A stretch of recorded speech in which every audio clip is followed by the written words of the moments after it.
Mantan Menteri Pertahanan Republik Rakyat Tiongkok, Zhi Haotian berkata, "Kami tidak akan bertarung menggunakan senjata nuklir dengan Amerika. Itu sama saja dengan mati bersama. Kami tidak sebodoh itu.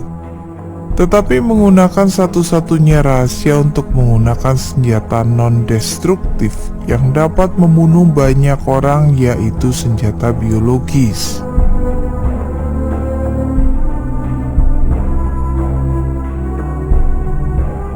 Apakah virus corona Wuhan adalah senjata biologis? Jika demikian, siapa yang membuatnya? Baru-baru ini, para ilmuwan India mengindikasikan bahwa protein lonjakan dalam novel virus corona COVID-19 yang pertama kali ditemukan di Wuhan memiliki sisipan unik yang mirip dengan HIV.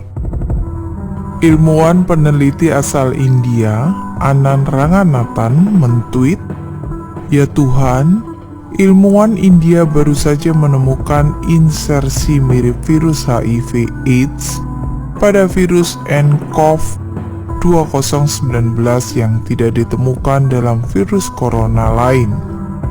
Mereka mengisyaratkan kemungkinan bahwa virus corona Wuhan ini adalah dirancang tidak kebetulan. Jika benar, itu akan sangat mengerikan. Media AS mencurigai COVID-19 adalah senjata biologis paling mematikan yang dikembangkan oleh Partai Komunis Tiongkok (PKT). Tetapi jauh sebelum para ilmuwan India menerbitkan makalah mereka, Zerohead, sebuah situs web keuangan berbasis AS, menerbitkan sebuah artikel yang menyatakan bahwa melalui spionase teknologi, PKT telah mencuri virus corona baru dari proyek penelitian Kanada dan bermaksud menggunakannya untuk pengembangan senjata biologis. Laboratorium Wuhan BSL-4 kebetulan adalah salah satu lembaga PKT yang terlibat dalam senjata biologis R&D. Dengan demikian, pandemi Wuhan mungkin telah bocor dari lab ini. Situs web militer utama PKT mengakui bahwa virus corona Wuhan adalah buatan manusia, tetapi telah melontarkan tuduhan bahwa virus itu direkayasa oleh Amerika Serikat. Pada tanggal 26 Januari, Silu.com, sebuah situs web militer PKT, menerbitkan sebuah artikel berjudul 4 protein utama yang diganti dalam COVID-19 ditujukan untuk hanya menginfeksi orang Tiongkok. Artikel ini mengakui bahwa COVID-19 adalah buatan manusia dan sangat mirip dengan virus SARS. Inilah informasi utama. 4 protein utama dalam COVID-19 diganti. Mengapa? Nomor 1, untuk menutupi COVID-19 sebagai virus SARS. Ini akan menipu petugas medis untuk merawat pasien COVID-19 sebagai pasien SARS, dan untuk mengadopsi tindakan pencegahan yang mereka gunakan selama wabah SARS. Ini dimaksudkan untuk menyesatkan mereka. Nomor 2, ini memberikan COVID-19 penularan yang sangat tinggi dari manusia ke manusia, sehingga ia akan menyebar dengan cepat. Siapapun yang berada di belakang rekayasa hayati virus ini sama sekali tidak menghiraukan nyawa manusia. Mungkinkah virus alami dari kelelawar atau tikus bambu benar-benar menjadi sangat mematikan? Jika virus ini 100% alami, bahkan 10.000 tahun tidak akan cukup untuk mencapai substitusi presisi seperti 4 protein utama dalam COVID-19. Artikel itu melanjutkan dengan mengatakan ini membuktikan bahwa satu-satunya jawaban yang masuk akal adalah bahwa COVID-19 dibuat di laboratorium. Dalam artikel itu, Sebuah subjudul tercetak tebal bertuliskan "Dari SARS ke COVID-19, Pengujian Rencana Genosida Amerika". Dengan kata lain, artikel itu menuduh Amerika membuat senjata biologis yang hanya menargetkan orang-orang Tiongkok. Subjudul lain dari artikel itu berbunyi, "Menargetkan hanya orang Tiongkok. 96% kematian akibat virus corona adalah orang Tiongkok." Artikel itu menunjukkan bahwa COVID-19 adalah senjata biologis yang lebih mematikan daripada senjata lainnya. Apakah bom atom itu mematikan? Tetapi dalam menghadapi senjata biologis, bom atom atau bom hidrogen bahkan mungkin tidak dianggap sebagai senjata sama sekali. Apakah benar Amerika Serikat yang membuat senjata biologis seperti itu? Kita perlu meninjau pidato internal dari 20 tahun lalu yang diberikan oleh Menteri Pertahanan Tiongkok saat itu, Zhi Haotian. Pidato itu berjudul "Perang Tidak Jauh Dari Kita". Itu adalah bidan yang memastikan kelahiran abad dominan Tiongkok. Dalam pidato itu, Zhi membahas rencana jangka panjang yang menjamin peremajaan bangsa Tionghoa. Zhi mengatakan kita harus terus mencengkram 3 isu utama. Pertama, masalah ruang hidup yang dihadapi Tiongkok karena populasi berlebihan yang serius dan lingkungannya yang memburuk. Dengan demikian, ini mengarah pada masalah kedua. PKT harus mendidik orang-orang Tiongkok untuk go global. Dengan ini, Zhi berarti menaklukkan wilayah baru dan membangun Tiongkok kedua melalui kolonialisme. Dan akhirnya masalah ketiga dan yang paling kritis, masalah bagaimana berurusan dengan Amerika Serikat. Zhi memperingatkan para pendengarnya. Ini tampaknya mengejutkan, tetapi logikanya sangat sederhana. Ada bentrokan mendasar antara Tiongkok dan kepentingan strategis Barat. Dengan demikian, Amerika tidak akan pernah membiarkan Tiongkok mengambil alih negara lain dan membangun negara Tiongkok kedua. Amerika akan menghalanginya. Zhi melanjutkan penjelasannya. Apakah Amerika akan mengizinkan kita untuk mengglobal dan menguasai ruang hidup baru? Jika Amerika bertekad untuk menghentikan kita, maka akan sulit bagi kita untuk mengadopsi strategi apapun yang berarti melawan Taiwan, Vietnam, India, dan bahkan Jepang. Jadi, berapa banyak wilayah baru yang sangat berarti yang dapat diharapkan untuk kita taklukkan? Sederhana saja, hanya negara-negara dengan wilayah luas seperti Amerika Serikat, Kanada, dan Australia yang dapat memenuhi kebutuhan kolonialisasi skala besar kita. Zhi Haotian berkata, "Kami tidak akan bertarung menggunakan senjata nuklir dengan Amerika. Itu sama saja dengan mati bersama. Kami tidak sebodoh itu. Tetapi menggunakan satu-satunya rahasia untuk menggunakan senjata non-destruktif yang dapat membunuh banyak orang, yaitu senjata biologis." Zhi kemudian menambahkan, "Tentu saja kami belum melakukan apa-apa. Dalam beberapa tahun terakhir ini, kami telah mengambil kesempatan untuk mendapatkan senjata seperti itu." Partai Komunis Tiongkok PKT percaya senjata biologis sangat penting untuk mengalahkan Amerika Serikat. Zhi menghubungkannya dengan Deng Xiaoping yang memprioritaskan senjata biologis sebagai senjata paling penting.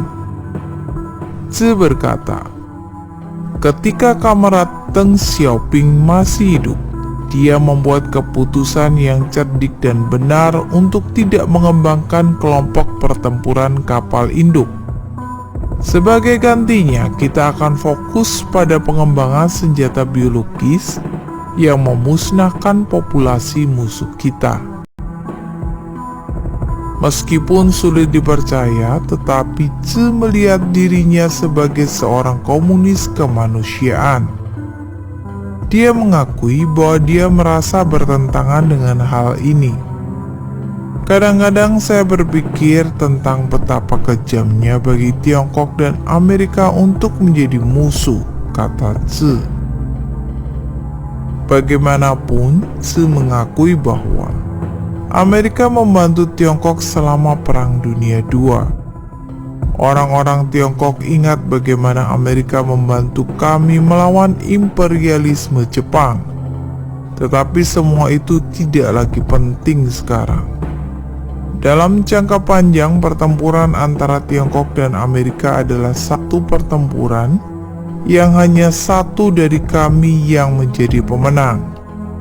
Tetapi Amerika adalah negara paling sukses di dunia saat ini. Hanya ketika kita telah berhasil mempelajari segala sesuatu yang bermanfaat dari Amerika, kita berharap untuk bisa mendudukinya di masa depan. Kita tidak boleh lupa apa yang telah diajarkan oleh peradaban kita di masa lalu berkali-kali. Tidak mungkin ada dua harimau yang mendominasi gunung yang sama. Jadi kita harus membuat persiapan untuk dua kemungkinan hasil. Jika perang biologis kita terselubung dan berhasil, maka itu berarti perjuangan kita melawan Amerika dan mengakibatkan jumlah kematian paling sedikit dari orang-orang Tiongkok. Tetapi jika perang biologis gagal dan Amerika menanggapi dengan pembalasan nuklir, maka lebih dari setengah populasi Tiongkok kemungkinan akan binasa. Jadi kita harus memastikan bahwa kota-kota Tiongkok berukuran besar dan menengah dilengkapi dengan pelindung radioaktif.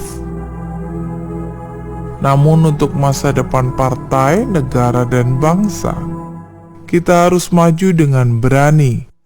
Tidak peduli seberapa sulitnya hal itu, tidak peduli seberapa besar pengorbanan yang akan terjadi. Bahkan jika kita kehilangan lebih dari setengah populasi, ia dapat diregenerasi. Tetapi begitu partai komunis runtuh, semuanya akan berakhir selamanya. Sekarang setelah mengatakan itu, beberapa dari Anda mungkin bertanya-tanya, bagaimana dengan sesama rekan kita di Amerika? Ada beberapa juta dari mereka. Mereka mengatakan, bukankah Anda mengatakan orang-orang Tiongkok tidak akan membantai jenis mereka sendiri? Terhadap hal ini, Tzu berkata, rekan-rekan ini terlalu keras kepala dan tidak terlalu peduli pada kepraktisan. Jika kita bersikeras bahwa orang-orang Tiongkok tidak boleh membantai jenis mereka sendiri, bagaimana kita bisa membebaskan Tiongkok? Selain itu, kebanyakan orang Amerika keturunan Tionghoa menjadi beban bagi kita, dalam arti bahwa mereka telah tenggelam dalam pemikiran borjuis dan liberal, dan mereka kurang menerima kepemimpinan partai kita. Jika mereka ingin selamat dalam peperangan, nanti kita harus melancarkan kampanye politik untuk menghadapinya dan mengubahnya. Jangan lupa, ketika kita mengalahkan kaum nasionalis Tiongkok Kuomintang dan membebaskan daratan Tiongkok, begitu banyak kaum borjuis dan intelektual menyambut dan mendukung kita. Meskipun demikian, nantinya kita masih harus membersihkan dan mengubahnya melalui kampanye anti-revolusioner dan anti-kanan.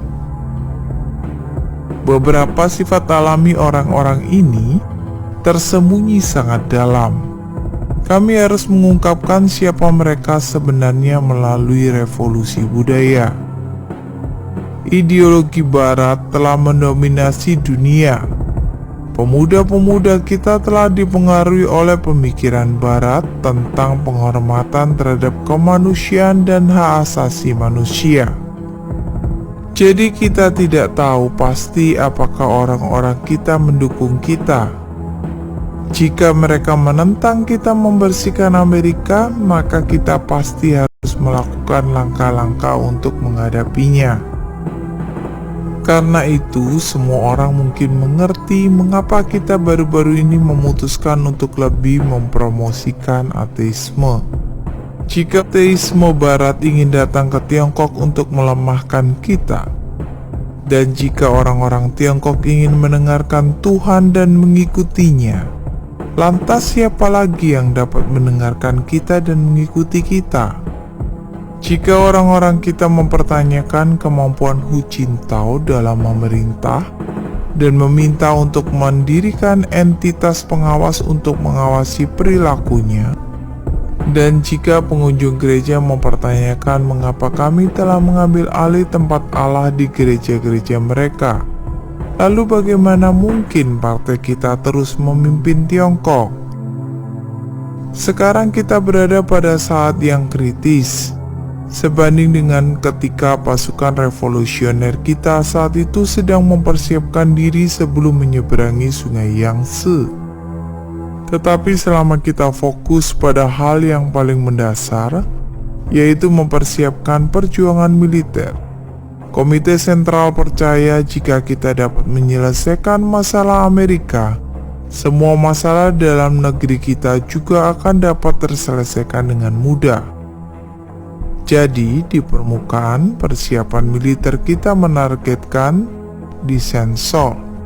Tetapi sebenarnya ia menargetkan Amerika, dan tujuannya jauh melebihi mengalahkan kapal induk dan satelit AS. Dalam artikel itu, Tzu juga mengatakan, perkembangan ekonomi kita sebenarnya untuk mempersiapkan perang. Ini bukan untuk meningkatkan kehidupan orang-orang Tiongkok dalam jangka pendek. Ini juga bukan untuk membangun masyarakat kapitalis yang berorientasi konsumen. Dia secara terbuka menyatakan, kami masih menekankan pembangunan ekonomi sebagai fokus, tetapi pada kenyataannya pembangunan ekonomi berfokus untuk perang. Pada tahun 2003, tak lama setelah pidato Tzu Hautian, ia mengundurkan diri sebagai Menteri Pertahanan, dan pada tahun yang sama, SARS, coronavirus, pecah di Tiongkok. Secara kebetulan juga di tahun yang sama otoritas Tiongkok memutuskan untuk membangun laboratorium virus P4 BSL-4 di Wuhan. Berdasarkan konten dalam pidato Tzu, mungkinkah virus COVID-19 yang dimulai di Wuhan berasal dari lab P4 Wuhan? Grid Game India percaya bahwa COVID-19 dapat menjadi senjata baru sebagai bagian dari skema PKT untuk mewujudkan komunisme jahatnya di seluruh dunia. Coba pikirkan semuanya. Bukankah ini sesuatu yang benar-benar menakutkan?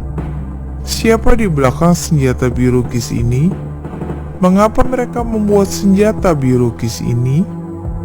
Negara-negara Barat belum memahami motif tersembunyi mengapa Tiongkok ingin ambil bagian dalam membangun laboratorium BSL-4. Seperti yang kita bicarakan di kota Wuhan yang merupakan kota metropolitan utama di Tiongkok, dan tidak jauh dari laboratorium BSL-4 PKT, COVID-19 terus menyebar dan menimbulkan kekacauan. Stephen K. Bannon berkomentar bahwa orang-orang di Barat mengalami kesulitan memahami gagasan bahwa beberapa pemerintah dapat membuat senjata semacam itu di laboratorium, kemudian melepaskan senjata-senjata ini untuk membunuh rakyat mereka sendiri. Ini belum pernah terjadi sebelumnya dalam sejarah manusia. dan pemerintah di barat tidak bisa mempercayainya. Dan langkah pertama adalah mencari tahu apakah virus corona Wuhan itu alami atau dibuat di laboratorium. Dan jika itu bukan virus alami, jika ada bagian dari itu dibuat di laboratorium, Partai Komunis Tiongkok akan berakhir. Mereka akan runtuh. Dunia akan melawan PKT, termasuk orang-orang Tiongkok. Mereka akan berkata, hal semacam ini tidak akan pernah terjadi lagi. Karena itu, situasi epidemi di Wuhan harus segera diselidiki, dan dunia perlu mengetahui kebenaran tentang apa yang terjadi.